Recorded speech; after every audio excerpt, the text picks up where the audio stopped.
कानपुर सनातन धर्म और भारत की संस्कृति के बल पर भारत एक बार फिर विश्व गुरु बनेगा। देश से बाहर चले गए लोग भी इस अभियान से जुड़ेंगे।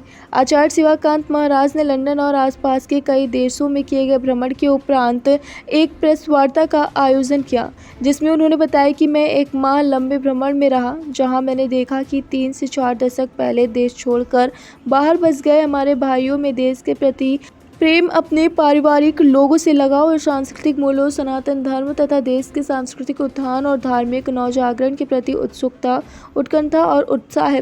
यही नहीं, इंग्लैंड के स्थानीय निवासी और ईसाई समुदाय के भाइयों और बहनों में भी सनातन और जानने, समझने और अपनाने की होड़ है।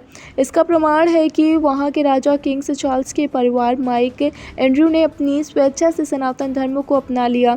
भारतीय लोगों के लिए गर्व की बात है कि भारत के 77वें स्वतंत्रता दिवस के अवसर पर इंग्लैंड में अंतर्राष्ट्रीय कथावाचक पंडित शिवाकांत जी महाराज ने इंग्लैंड के किंग चार्ल्स III के रिप्रेजेंटेटिव साइमन ओवेंस एवं सांसद बॉब ब्लैकमैन एवं साउथ हॉल सांसद नरेंद्र शर्मा जी एवं डिप्टी मेयर सलीम नियाज जी आदि इंग्लैंड के सीनियर लीडरों के साथ भारत का ध्वज तिरंगा फहराया एवं भारत माता के गगनभेदी जयकारे उपस्थित लोगों ने लगाए। बदलते भारत की, आगे बढ़ते भारत की और देश की वैज्ञानिक प्रगति के साथ हरित क्रांति, श्वेत क्रांति से भी इंग्लैंड के निवासियों को आचार्य जी ने रूबरू कराया।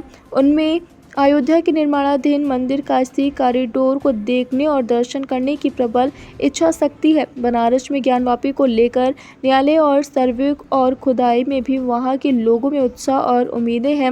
मथुरा कृष्ण जन्मभूमि की भी मुक्ति की आकांक्षा रख रहे हैं। आचार्य पंडित शिवाकांत ने उन्हें अपनी जन्मभूमि भारतीय संस्कृति, सनातन के मूल्यों का प्रचार प्रसार करने और जन जन तक पहुँचाने का आह्वान किया। आचार्य ने उनका आह्वान किया है कि अपने गाँव कस्बे की तरक्की से खुद को भी जोड़िए, किसी छोटे से अस्पताल या स्कूल को गोद लीजिए, अपने पारिवारिक लोगों की याद में कोई नई शुरुआत कीजिए। देश से गए और विदेश में बसकर अपनी लगन, मेहनत और उद्यमशीलता से एक नया इतिहास रच रहे उद्योगपतियों को अब भारत में नया उद्योग लगाने और बदलते भारत में आगे बढ़कर अपनी जिम्मेदारी निभाने का आह्वान भी किया। टुडे इंडिया लाइव न्यूज़ से पंकज अवस्थी की खास रिपोर्ट। सर, प्रेस वार्ता जो कर रहे हैं, इसका उद्देश्य सनातन धर्म का प्रचार प्रसार, सनातन संस्कृति को बचाना, आगे बढ़ाना।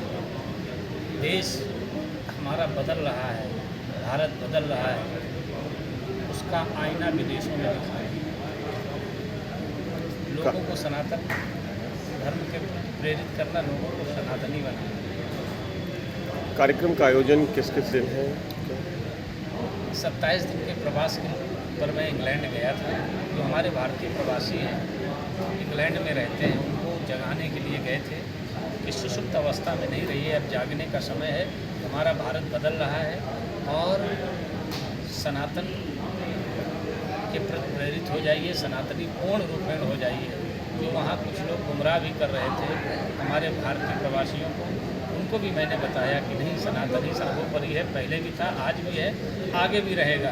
तो हमारे जो भारतीय प्रवासी थे वो तो मेरे साथ पूर्ण सनातनी हुए, साथ में जो अंग्रेज परिवार हैं वो भी बहुत अंग्रेज परिवार भी सनातनी हो गए। अब तिलक लगाने लगे, रुद्राक्ष धारण करने लगे, पट धारण करने लगे, चंदन लगाते हैं। ये बहुत बड़ी उपलब्धि है, बहुत बड़ी बात है। 15 अगस्त के दिन वहाँ के जो किंग चांस हैं, उनके प्रतिनिधि साइमन ओवेन और सांसद बॉब ब्लैकमैन, सांसद नरेंद्र शर्मा, वहाँ के डिप्टी मेयर सलीम मियाँ के द्वारा जो तिरंगा लहराया गया, ये बहुत बड़ी बात है। सनातन धर्म की अगर बात की जाए तो प्राचीन काल से है, लेकिन पिछले बीते अगर बात की जाए 8 से 10 सालों में सनातन धर्म का प्रचार करने के लिए विभिन्न धर्मगुरु आगे आ रहे हैं। तो क्या इससे पहले, क्या इसको हम कहीं वर्तमान में सरकारों को भी मान सकते हैं इसका श्रेय? लोगों ने ध्यान नहीं दिया। पहले तो सब सनातनमय ही था, बीच में लोगों ने प्रचार प्रसार के में कमी रही। पुनः सनातन धर्म का उत्थान हो रहा है, बढ़ रहा है, जगह जगह लोग सनातनी हो रहे हैं। मैं तो कह रहा हूँ, आप मीडिया वाले भी सनातनी ना हो, पूर्ण सनातनी हो जाए, क्योंकि पहले भी सनातन भी था, आज भी है, आगे भी रहेगा। यही सर्वोपरि है। बिना सनातनी जो नहीं है वही डूबेगा, गोता लग खाएगा, और जो सनातनी है वही भवसागर से पार होगा। जय सनातन, हर हर महादेव, भारत